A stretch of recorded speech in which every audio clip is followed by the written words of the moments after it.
పెద్దవాడిని కొట్టి పేదవాడికి పెట్టమన్నారు. కానీ పేదవాడిని కొట్టి తినేటటువంటి రాబందులు సైబర్ క్రైమ్స్లో వచ్చినాయి.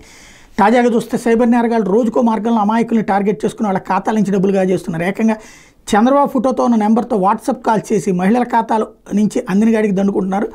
బాపట్ల జిల్లా చీరాల అర్బన్ ప్రాజెక్టు పరిధిలో అంగన్వాడీల ఖాతాల నుంచి గురువారం ఎలానే డబ్బులు దోచుకున్నారు.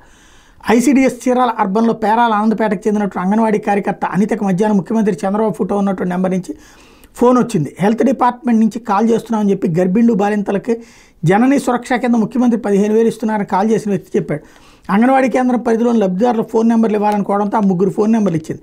ఆ నెంబర్లకు సైబర్ నేరగాళ్లు ఫోన్ చేసి వాట్సాప్ పే ద్వారా డబ్బులు వారి అకౌంట్కు మళ్లించుకున్నారు. ముగ్గురి ఖాతాల నుంచి 1.70 లక్షలను సైబర్ నేరగాళ్లు కాజేశారు. ఇదే విధంగా చీరాల అర్బన్ అంగన్వాడీ సెంటర్లకు పరిధిలోని చాలామంది అంగన్వాడీ టీచర్లకు ఫోన్లు చేసి వివరాలు అడిగారు. సైబర్ నేరగాళ్ళు ఫోన్ చేసి మాయమాటలు చెప్పడం, వాళ్ళు చెప్పినట్టు చేయడంతో ఖాతాల్లోని డబ్బులు మాయమని నగదు విత్డ్రా అయినట్టుగా మెసేజ్ రావడంతో జరిగిన మోసాన్ని గమనించి సైబర్ క్రైమ్కి ఫోన్ చేసి చేయనట్టు అంగన్వాడీలు తెలిపారు. అట్లాగే చీరాల పోలీస్ స్టేషన్లో లిఖితపూర్వకంగా కూడా ఫిర్యాదు చేశారు.